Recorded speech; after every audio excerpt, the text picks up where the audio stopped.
Okay, good evening. Welcome to this series of classes on three 20th century theologians. You can see their pictures up there.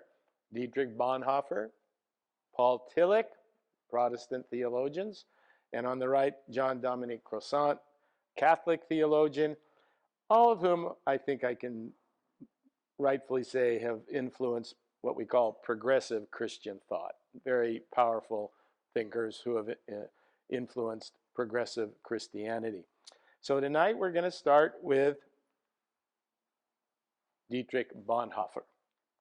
Born February 4th, 1906, Breslau, Germany, which is now Poland, to a large family.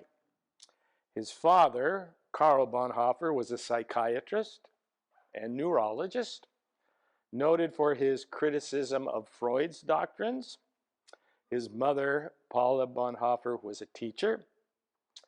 His older brother, Carl Friedrich Bonhoeffer, became a chemist, and along with a man by the name of Paul Hartek, discovered spin isomers of hydrogen, which I'm sure you all know everything about.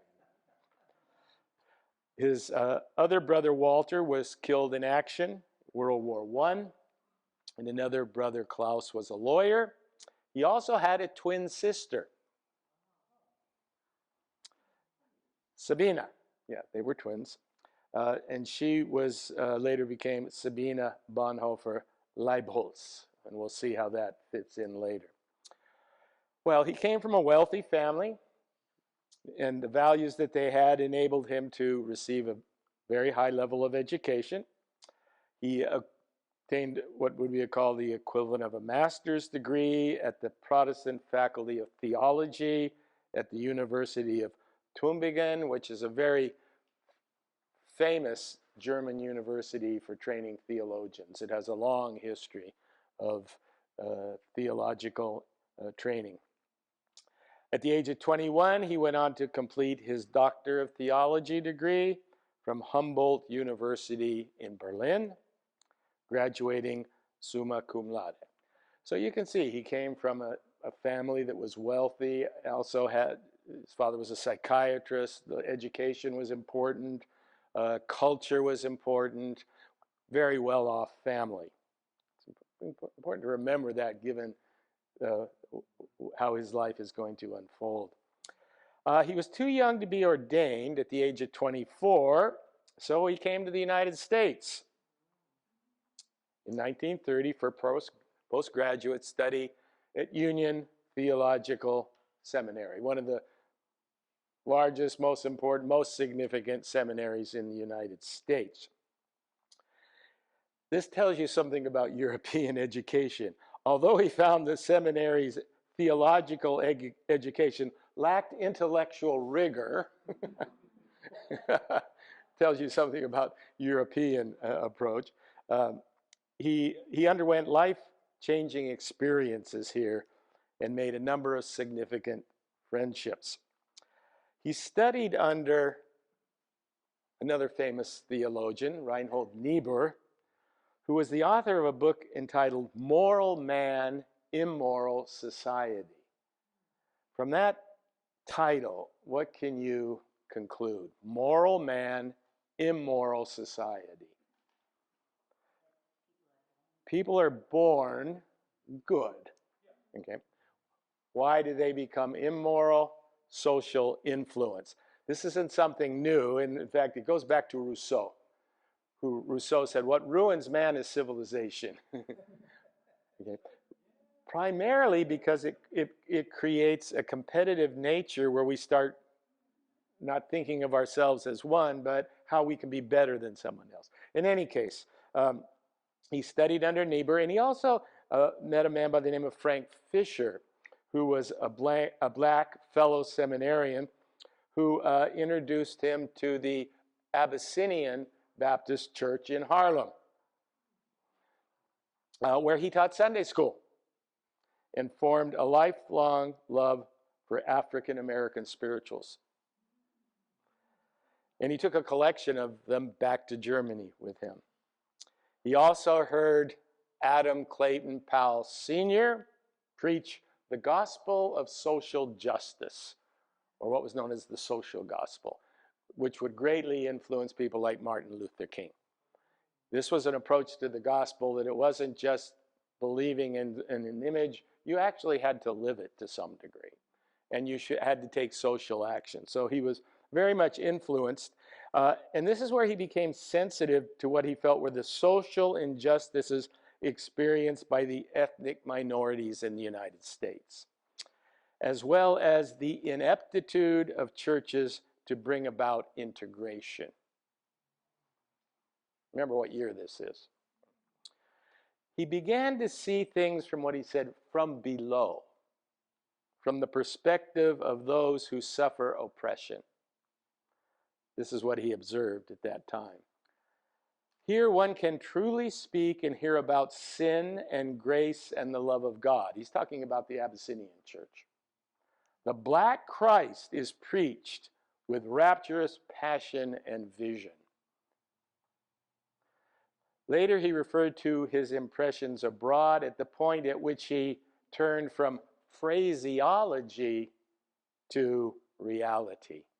What do you think that might mean? Not just talking the talk, not just preaching the word, but how does this impact reality, the social problems that exist? So he returns to Germany in 1931, and he became a lecturer in systematic theology at the University of Berlin. Very high theological position. He was deeply interested in the ecumenical movement. That's the concept and principle that Christians who belong to different denominations should work together to develop closer relationships among their churches to promote Christian unity. So he's very much interested, even back in the 30s, in the ecumenical movement. He was appointed by the World Alliance for Promoting International Friendships, which I'm sure you all know. It was the forerunner of the World Council of Churches. He was appointed as one of its 3 European youth secretaries.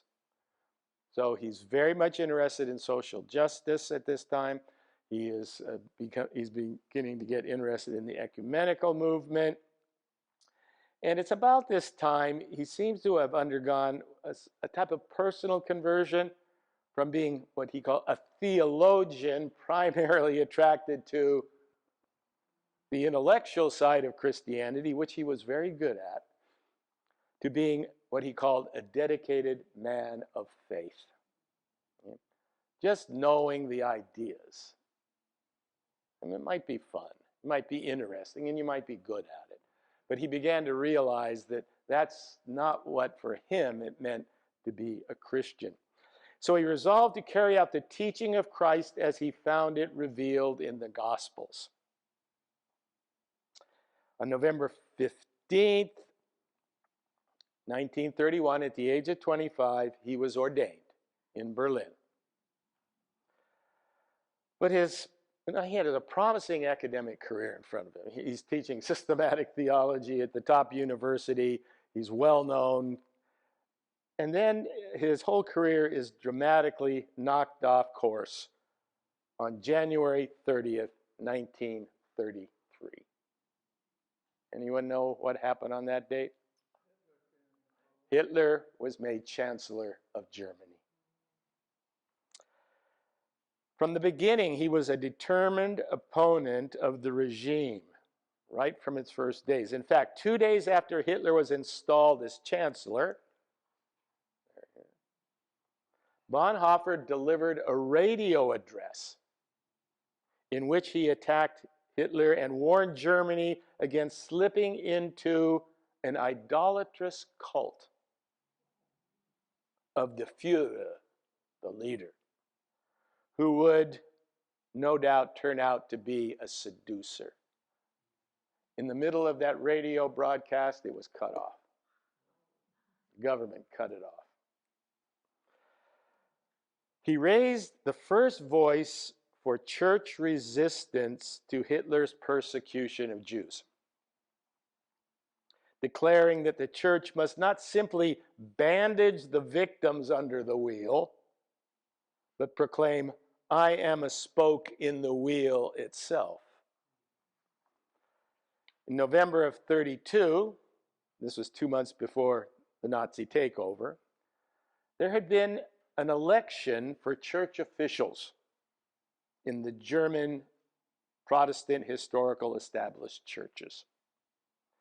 And it was marked by a struggle within the old Prussian Union Evangelical Church between what was known as the German Christian movement and the Young Reformers. So who were the German Christians? They were a group, a fairly large group, aligned towards anti-Semitism, racism, and what was known in Germany at the time as the Führerprinzip. That's the principle of the leader, the Führer. And these were all the ideological principles of the Nazi movement.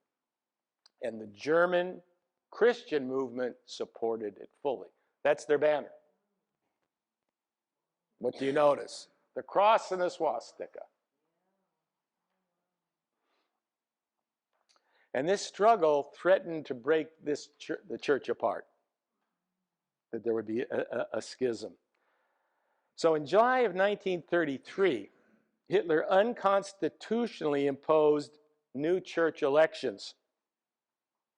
Bonhoeffer put all his efforts into campaigning for the selection of independent, non-Nazi church officials.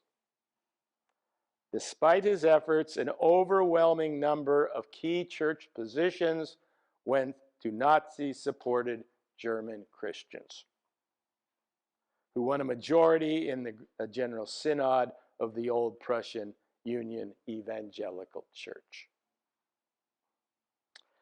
In August of 1933, Bonhoeffer and a man by the name of Hermann Sasser were deputized by opposition church leaders to draft what was known as the Bethel Confession, a new statement of faith in opposition to the German Christian movement. There was a specific focus in this confession that racism was a contradiction to biblical faith.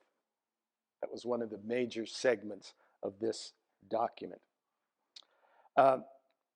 In September, the National Church Synod voluntarily passed a resolution to apply what was known as the Arian paragraph. The Arian paragraph within the church, meaning pastors and church officials of Jewish descent were to be removed from their posts. You had to produce an Arian certificate to show that you did not have any Jewish blood. Now, this is in the church. This is in the church. Regarding this as an affront to the principles of Christianity, Martin Niemöller, has anyone heard of Martin Niemöller? Founded what was called the Pastors' Emergency League. Niemöller is remembered for this famous statement. You've probably heard it. First, they came for the socialists, and I did not speak out because I was not a socialist. Then they came for the trade unionists, and I did not speak out because I was not a trade unionist. Then they came for the Jews, and I did not speak out because I was not a Jew. Then they came for me, and there was no one left to speak out. A very famous statement. So this emergency league led to the creation of what was known as the Confessing Church. This will be the church that is in opposition to the mainline position that the traditional church is taking. It aimed to preserve traditional, biblically based Christian beliefs and practices. And Bonhoeffer is very active in this confessing church. In November, a rally of 20,000 German Christians, this is the German Christian movement, demanded the removal of the Old Testament from the Bible. Why? Because it's Jewish. It's Jewish. There was something that developed called the Institute for the Elimination of Jewish Influence in Christianity. This was an institute designed to do research to prove that Jesus was not a Jew. He was actually an Aryan who had migrated from Iran down into northern Israel at the time and spoke out against the religion of his time and was crucified for it. That was the version of the German Christian church, and that was passed as a resolution. So when Bonhoeffer, this is interesting. It has been estimated only 20% of German pastors supported the confessing church. 80% supported the Aryan church. That's the Barmen Declaration. There's a couple interesting images for you. I don't know, can you see the swastika there on the left? And then on the right, you can clearly see it. Every one of those, 80% of those churches had what they had the church flag on one side, and what was on the other side? The swastika, the German flag. So, at this point, Bonhoeffer was offered a parish post in eastern Berlin, but he refused it and accepted a 2-year appointment as a pastor to 2 German-speaking Protestant churches in London. He later said and explained to relatives he had found so little support in what he was doing, even among his friends, that he thought it was time to go for a while into the desert. In other words, get away. Some in the confessing church regarded this as running away. Another famous theologian, Karl Barth, which I don't have time to talk about him tonight, but he complained that Bonhoeffer was sort of running away from the situation, that he was abandoning his post and wasting his, quote, splendid theological armory. But he was in England, and he supported the ecumenical movement there. He continues his connection with the church. He ran a very high phone bill, maintaining contact with Martin Niemöller. So he wasn't so much running away as just needing some space. And he was carrying out church activities in London. He went to a number of international gatherings, rallied people to oppose the German Christian movement. And then a bishop, Theodor Heckel, who was a major bishop in the Lutheran Church's affairs, came to London and told him to stop. And he refused. Said, I'm not going to stop preaching against this. So there, Heckel's in the middle. He was a supporter of the Arian, we call the German movement, or the Arian Christian church. So in 1935, Bonhoeffer was offered an opportunity to study nonviolent resistance at Gandhi's ashram in Gujarat, India. He decided not to. He returned to Germany, where then he became head of an underground seminary group in Finkelwald, Germany. So he was now sort of running underground, because what's the Nazi government's approach to the confessing church? Yeah, this is anti-German. This is anti-German. So he was running underground situations. And gradually over time, suppression to the church intensified. Niemöller was arrested in July of 37. Bonhoeffer's authorization to teach at the University of Berlin was revoked. He was announced by Haeckel as a pacifist and enemy of the state. In August of 37, Heinrich Himmler had decreed the education and examination of confessing church ministry to be illegal. So the confessing church was now officially illegal in Germany. In September, the Gestapo closed the seminary at Finkenwald, and by November had arrested 27 pastors and former students. It was at this time that Bonhoeffer published perhaps one of his best-known works, The Cost of Discipleship. It was a study of the Sermon on the Mount,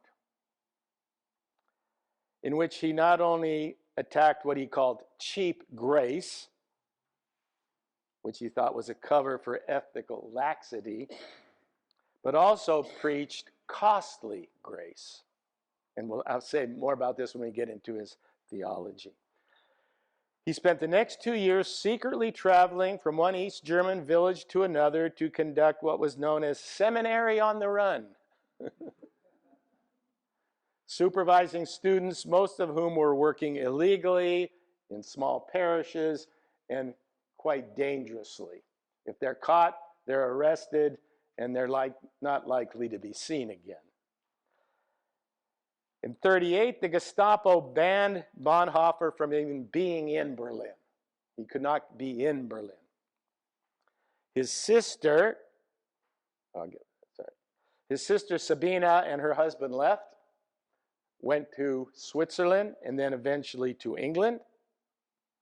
And then in 1938, Bonhoeffer, this is a very big turning point, and something when we get to our discussions later, we'll have to think about deeply and hopefully discuss deeply. He made initial contact with members of the German resistance. What was the German resistance doing?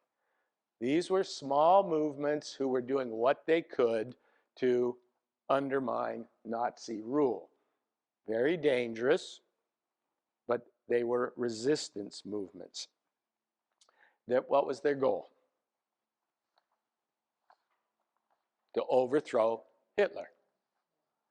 Now, this is a Protestant pastor, trained in the theology of the church, and now he has a major existential struggle.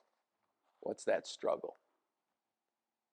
Do I become involved with a group that, in essence, wants to assassinate the political leader of the country? So in 1938, he begins getting connected with these groups.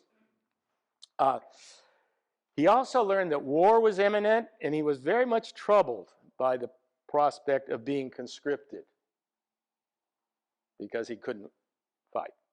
He wouldn't, and he knew what that would mean as well. As a committed pacifist opposed to the Nazi regime, he could never swear an oath to Hitler.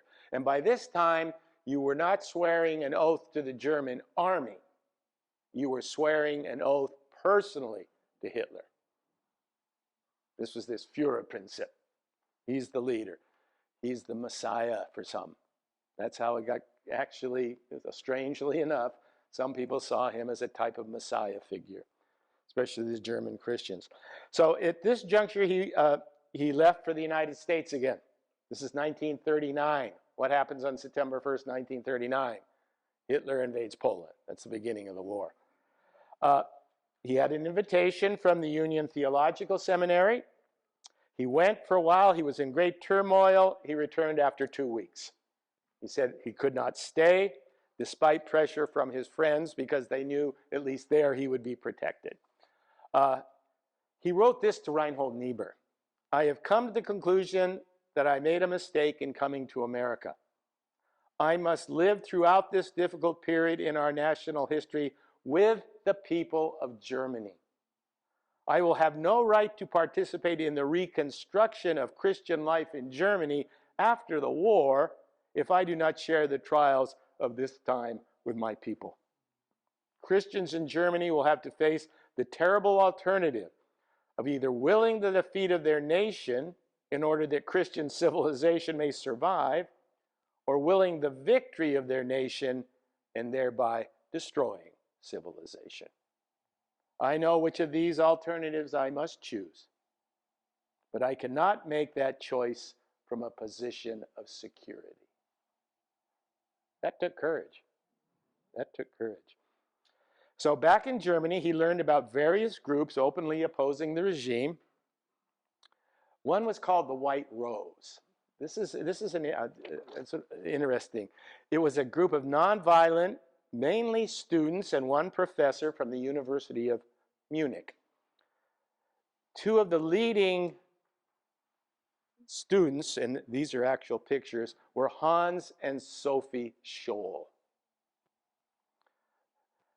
What they did was they would give leaflets. They would pass out anonymous leaflets against the Nazi regime.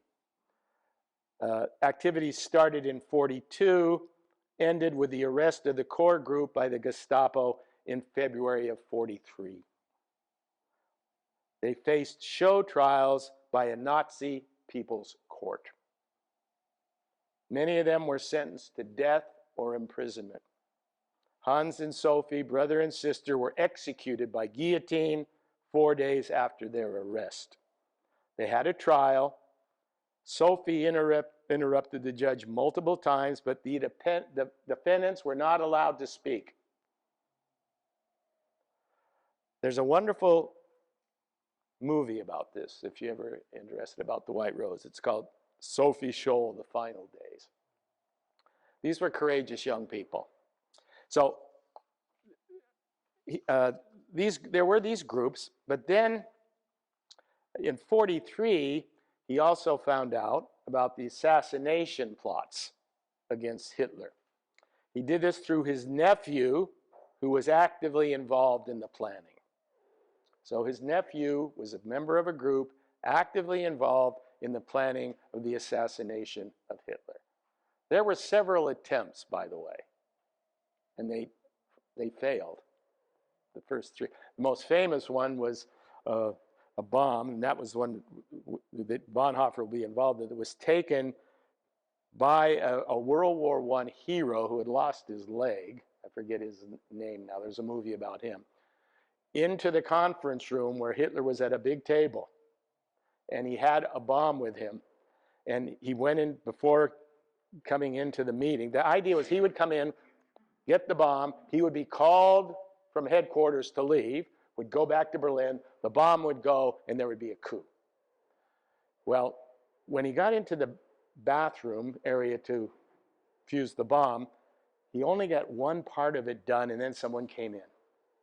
So he didn't get both sides done. So he thought, well, this is still strong enough.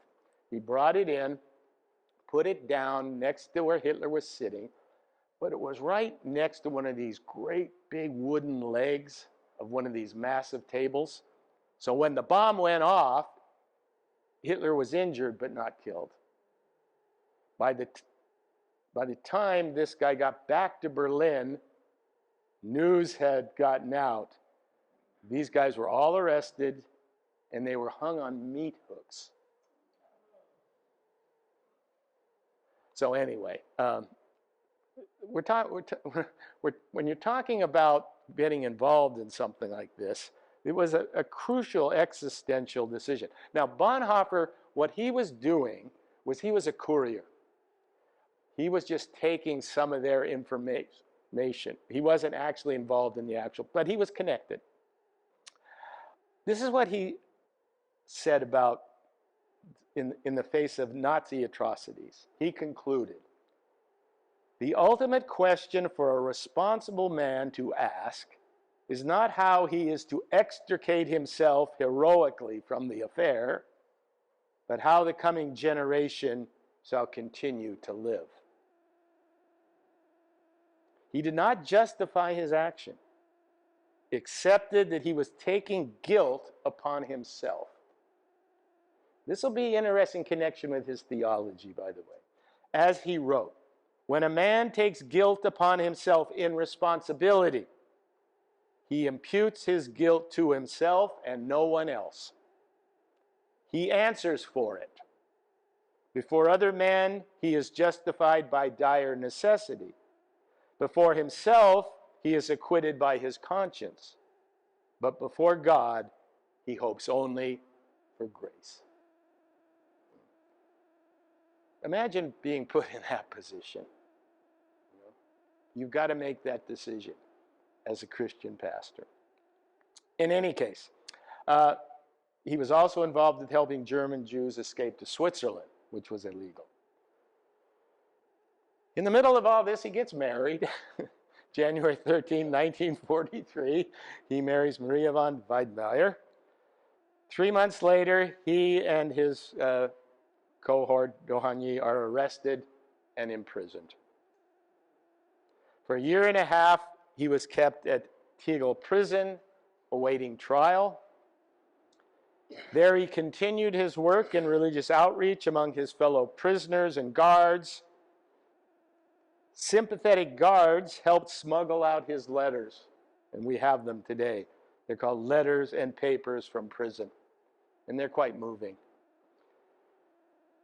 So after the failure of the plot, July 20th, on Hitler's life, which I just mentioned, and discovery of documents relating to the conspiracy and Bonhoeffer's connection and association with the conspirators, he was transferred to the Reich Security main office, the Gestapo's main prison, then to Buchenwald, and finally to Flossenburg concentration camp. On April 4th, 1945, Hitler ordered the conspirators to be executed. Bonhoeffer was led away just as he had concluded his final Sunday service, reportedly saying, "This is the end, for me, the beginning." This is the end, but for me, the beginning. He was executed along with 6 others by hanging at dawn on April 9, 1945. The Germans surrendered on May 7th, within a month. There was a student and friend of Bonhoeffer's who interviewed someone who saw the execution. And this is what he said. "I saw Pastor Bonhoeffer kneeling on the floor, praying fervently to God. I was most deeply moved by the way this lovable man prayed, so devout, so certain that God heard his prayer. At the place of execution, he again said a short prayer, then climbed the few steps to the gallows, brave and composed. His death ensued after a few seconds. In the almost 50 years that I worked as a doctor, I've hardly ever seen a man die so entirely submissive to the will of God." Okay, that's his history. Let's turn to his theology, and I think you could probably imagine that his theology will somehow be related to his personal history. I think Nietzsche once said, every man's philosophy is really just a biography. We all are writing from our own view of things. So remember that. So, overshadowed by the dramatic events of his life, his theology has nevertheless been very influential, especially in, well, it's interesting.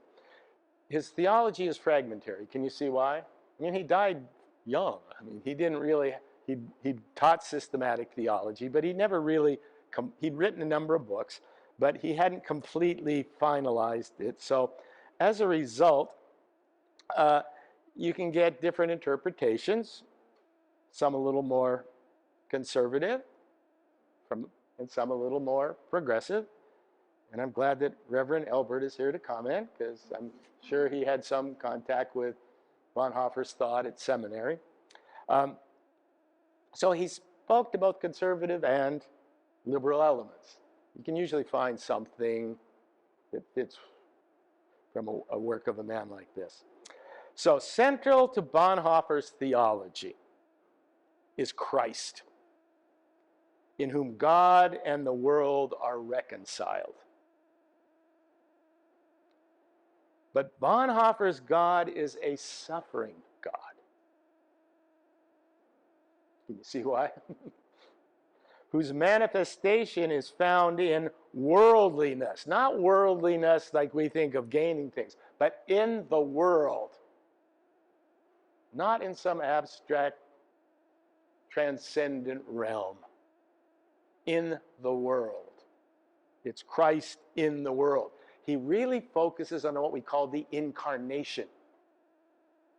Not the abstract, well, if you look at the Trinity, not so much God the Father, but God the Son is incarnated, and how he lived here and now, what he did in the world. And he was opposed to something. Now, he comes out of the Lutheran tradition, so he's very influenced by Martin Luther, as Protestant theologians are. Luther had something called the doctrine of the two kingdoms, which goes back to the old notion of the doctrine of the two swords. There's the king and there's the church. And the two should sort of be kept sort of separate. You don't want to get the church involved in the world. The church is there to save souls, effectively, and vice versa. And this was, he very much opposed this. That's Bonhoeffer. He felt that was a serious mistake, because what did that lead to? Just stepping away. Only worrying about your salvation, not worrying about the world. He said, the church must be involved in the ways of the world.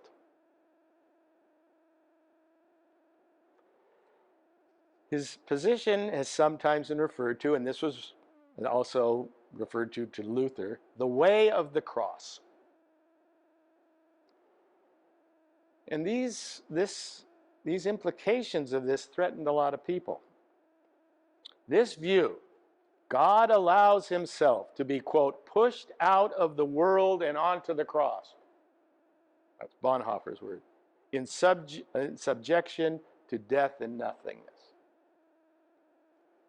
This was a threat to the heritage of classical theism, with its view that God, the unmoved mover, beyond all, transcendent, that Bonhoeffer said that's not what it's about. It's about the incarnated Christ and how his way in the world. And what really bothered him was that transcendent view didn't answer, as far as he was concerned, the problem of evil, which we've seen with the question of Job. It's a continual problem. Okay, why does God allow this to happen? This transcendent God. Bonhoeffer says he's in the world. It's happening to him, not just the world. It's happening to him. What's the ultimate expression of that? Hanging on a cross. Hanging on a cross doesn't give you the notion of angels in heaven dancing around.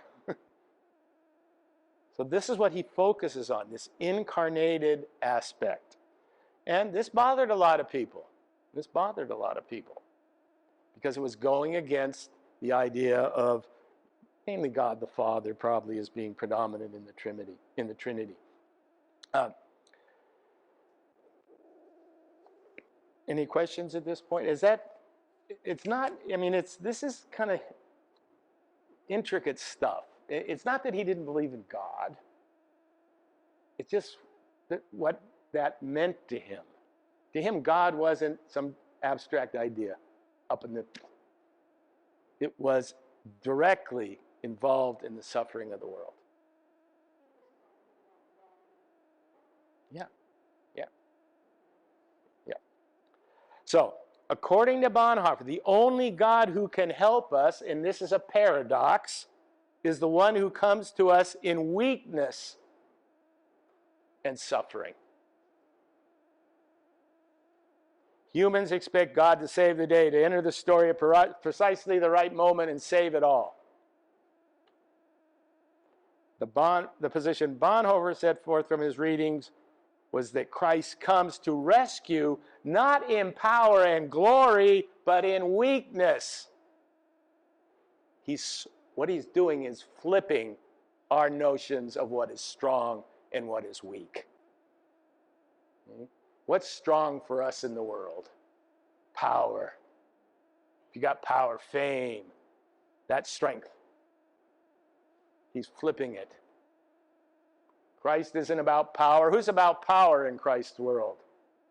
The Roman emperor. Christ is about weakness from a worldly perspective. But from a spiritual perspective, that is strength. So he's flipping. He's flipping these two notions. So there are two corollaries that follow from this view. One, and we mentioned this before. No, I don't know if I meant. Anyway, the imitation of Christ. And two, what came to be called religionless Christianity. Religionless Christianity. So, Bonhoeffer stressed personal, collective piety, reviving the idea, which was a very old idea, but really bringing it to the forefront of the imitation of Christ. What does the imitation of Christ mean? If you're trying to imitate, what are you trying to do? You do what Christ did, or Jesus did. This has a long history. You find it in Paul, in the epistles. St. Augustine viewed the imitation of Christ as the fundamental purpose of Christian life, a remedy for the imitation of Adam. If you're going to use that. The imitation of Adam is the way of the world. The imitation of Christ is, according to Bonhoeffer, the way of Christianity. St. Francis of Assisi believed in the physical as well as the spiritual imitation of Christ. Bonhoeffer thus argued that Christians should not remove themselves from the pain of the world. You can't just remove yourself from the pain of the world, but we're required to act within it. A lot of people didn't like to hear that. Yeah. He believed that two elements were constituted of faith: the implementation of justice and the acceptance of suffering. He insisted if it were to be a true church, the church had to share in the suffering of God at the hands of a godless world. In his late writings, he mused about the emergence of what he called a religionless Christianity, where God would be unclouded from the metaphysical constructs of 1900 years, making a distinction between what he called faith and religion. Bonhoeffer had a critical view of the phenomena of institutional religion. Well, look what had happened in Germany. Look what had happened to his church. So he had a very critical view, because he had witnessed the complete failure of the German Protestant church in the face of Nazi power. It had backed down. So some years after Bonhoeffer's death, a number of Protestant thinkers developed this idea into something that was called the death of God movement. And there were a number of theologians. For Bonhoeffer, that didn't mean atheism. Rather, it signified a move away from this transcendent God who sits up there and watches it all happen to the incarnate God. The God that had to die was that God, because it couldn't answer the problem of evil. And there's something else I think that was very interesting that was said by, this will later be said by Tillich, but I think Bonhoeffer said it as well. that God out there makes of us what? An object. That notion that God is watching us all the time. Does anyone like to be an object? Does anyone like to be judged? So there's automatically, with that notion of God alone, an alienation. What gets past that alienation is the incarnate. That God isn't just sitting there judging you, that God is involved with you in suffering, and perhaps, this is where it gets a little radical, perhaps even in guilt. Is it possible to live in the world without guilt altogether? I would suggest not. And I'm not talking about little individual guilt. I'm talking about structural guilt. The type of guilt where, as Dave often mentions, people struggling, suffering in the world. And we're doing pretty well. If you're sensitive, that might create just a little guilt. We'll get to Tillich really gets into this next week. Okay.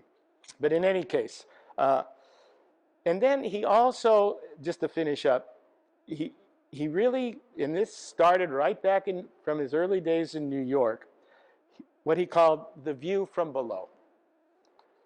The need to see the world as it's seen by those who are the least of us. And that's preached throughout the gospel, by the way. But we don't see that because we don't identify with it. And we can't identify with it totally, but make an attempt to see the world from the bottom up. This is what he wrote. There remains an experience of incomparable value. We have for once learned to see the great events of world history from below, from the perspective of the outcast, the maltreated, the powerless, the oppressed. In short, from the perspective of those who suffer. That's his view of Jesus. Jesus saw the world from the perspective of those who suffered and was willing to do what? Suffer. With the transfiguration that suffering brings of getting you out of yourself. In any case, last thing I want to finish up with was this phrase that we mentioned earlier, cheap grace. What was cheap grace? Grace in the Lutheran tradition, in which Bonhoeffer was trained, is a confession that a sinful person is justified before God. That is, he or she is absolved, declared free and exempt from all sins without any merit or worth of his or her own. It's grace. Lutherans confess this grace alone is what saves. Bonhoeffer recognized that human effort alone was inadequate for salvation. He's not saying I can save myself. But he was concerned that in trying to make Christianity easy, some churches had lost the truth about salvation. The churches were giving people a false sense of security because they administered the sacraments, assured people of their salvation without teaching them what it meant to be a disciple. In Bonhoeffer's view, disciples of Jesus receive salvation and God's grace, so you must be a disciple. Which means voluntarily suffering through standing up for social justice with the possibility of forfeiting your own life if necessary. And he knew what that meant. He knew what that meant. So being a disciple may cost one dearly, which is why Bonhoeffer said, God's grace is expensive, not cheap. Okay, I've left you with some quotes, which we might just look at, and then hopefully we can have some discussion and comments here. So we'll read these and then open it up. If I sit next to a madman as he drives a car into a group of innocent bystanders, I can't, as a Christian, simply wait for the catastrophe. then comfort the wounded and bury the dead. I must try to wrestle the steering wheel out of the hands of the driver. Well, that's personal reference to what? His own involvement in trying to stop Hitler. 2, the person who's in love with their vision of community will destroy community. But the person who loves the people around them will create community everywhere they go. You see the distinction he's making? If you're interested in the abstract of community, it's the people. You start from the people, you love people, and that's how you develop community. You don't start by loving. What does it mean to love the community? What does it mean to love mankind if you can't even love your next door neighbor? Okay, so that's what he's pointing out. 3, Christianity stands or falls with its revolutionary protest against violence, arbitrariness, and pride of power, and with its plea for the weak.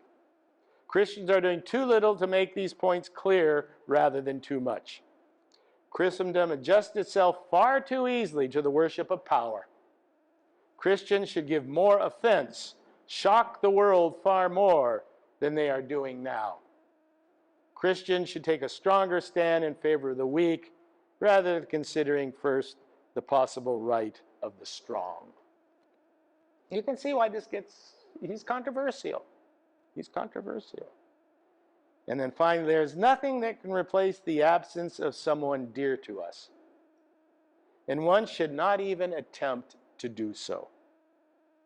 One must simply hold out and endure it. At first, that sounds very hard. But at the same time, it is also a great comfort. For to the extent the emptiness truly remains unfilled, one remains connected to the other person through it. It is wrong to say that God fills the emptiness.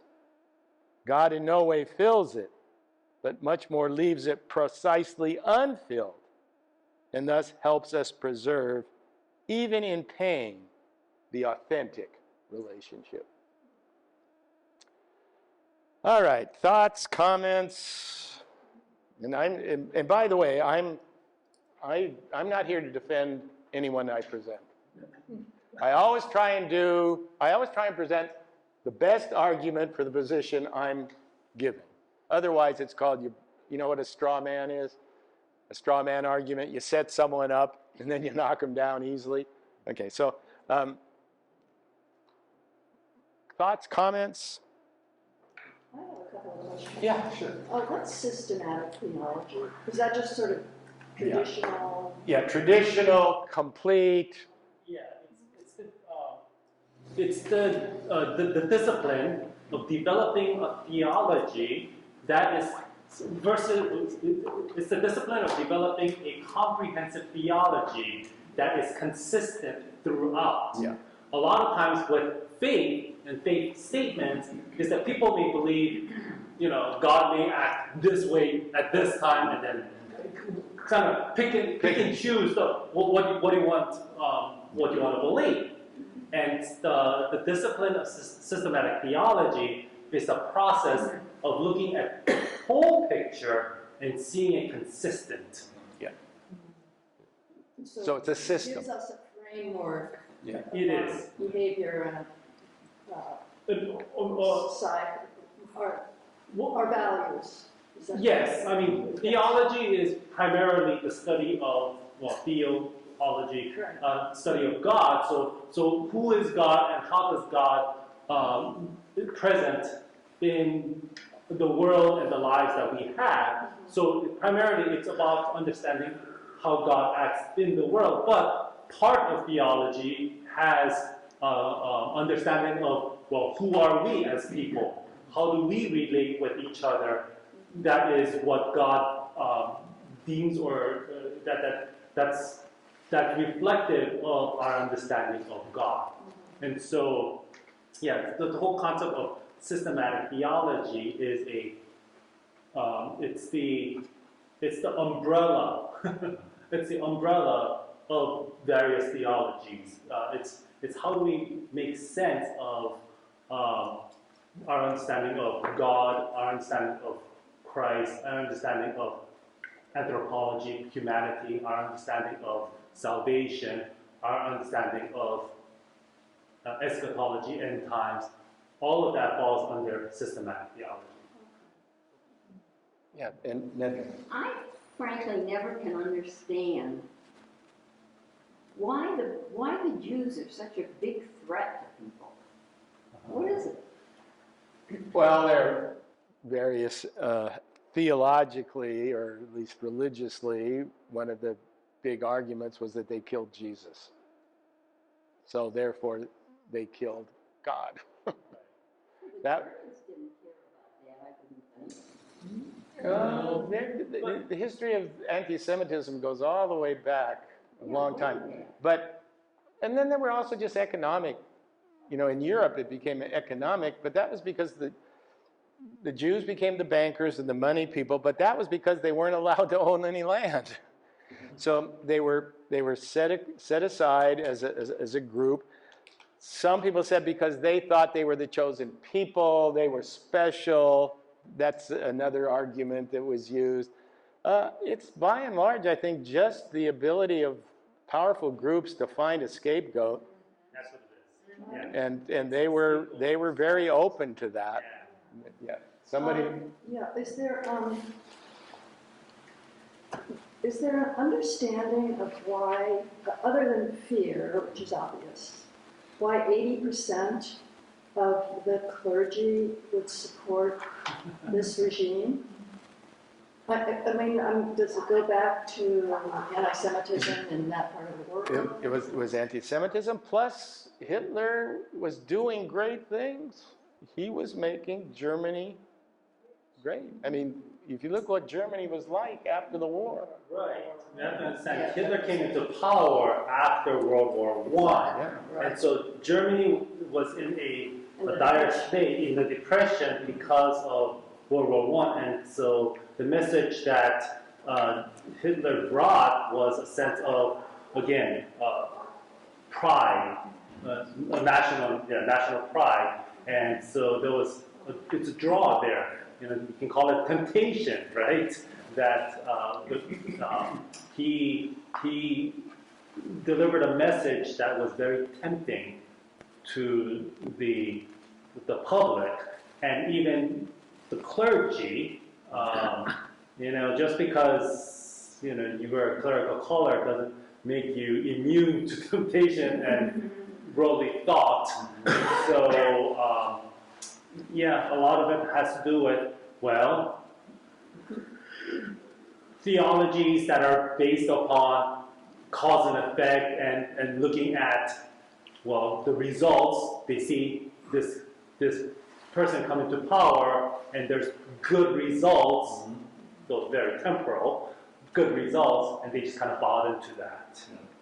The ones that challenged, whether it be 20% or even less, challenge that are the ones that really thought deeper about beyond just the peripheral or just the superficial benefits that was coming. Yeah. There was also at the end of the war in Germany, there was something called the stab in the back theory, that the German military had not lost on the battlefield, that they had been undermined by internal forces, primarily the Jews. Yeah. And so this was another way to scapegoat. We didn't really lose. We didn't lose on the battlefield. We were undermined from within. And that was a big argument that went towards, no one likes to lose, right? If your country is defeated, or if your football team is defeated, you're usually going to have an excuse. You're not going to say, you're just better than I am. Okay? And that was, if you look at World War I, it was a long, dragged out mess. People, it wasn't fought like wars are now. They went out in open fields, dug trenches, and charged back and forth at each other and killed millions of people. It was just, I mean, you look at insanity. I mean, if you look at World War I, what a classic example of insanity. All over, well, sometimes it was said, one big family fight, because all the monarchs were basically related. So, in any case, all those things put together, and yeah, Hitler suddenly brought them up. Now, he broke a lot of the rules. He didn't obey a lot of what Versailles set out, but he built a new army. He got the economy going. He got the spirit of the people going. What's not to like? There's definitely something to say about the whole temptation or the power of scapegoating. You know, in order to, again, what Hitler did in raising that sense of self-esteem for the country, for the nation, he had to blame someone for the struggles. Yeah. And that's what scapegoating is. Yeah. And the Jews throughout history, and you know, then you brought up a question: why the Jews over and over again? You know, it's like they were an easy target. And they were often successful. Mm-hmm. Because of their cultural, I think, their cultural value on learning. Yeah. So, yeah. Anyone? Dave? You know, if we're really honest with ourselves, the U.S. and our allies, after World War I, created World War II because we wanted to punish the Germans. Whatever we did, we wanted to make sure they suffered, and they did suffer. And so when Hitler came along and said, promise them the moon, oh, somebody's going to help us. And so by punishing the Germans after World War I, we created World War II, whether we like it admit it or not. Yeah, Versailles. After World War II, we learned from World War I, and we made friends of the Germans and the Japanese. And if we'd have done that after World War I, we wouldn't have had World War II. The big ifs of history. Okay, anyone else? Okay, next week we're going to look at another Protestant theologian, Paul Tillich, again, a German, but very much part of U.S. theological thought. Very challenging. A lot of his ideas are very interesting. And that's the one thing I would like to have here, not necessarily to make everyone agree, but to challenge you. I mean, think about what's been said tonight. You don't have to agree with it. You can disagree, but at least think about it. These guys are challenging you to think. Okay, thanks a lot.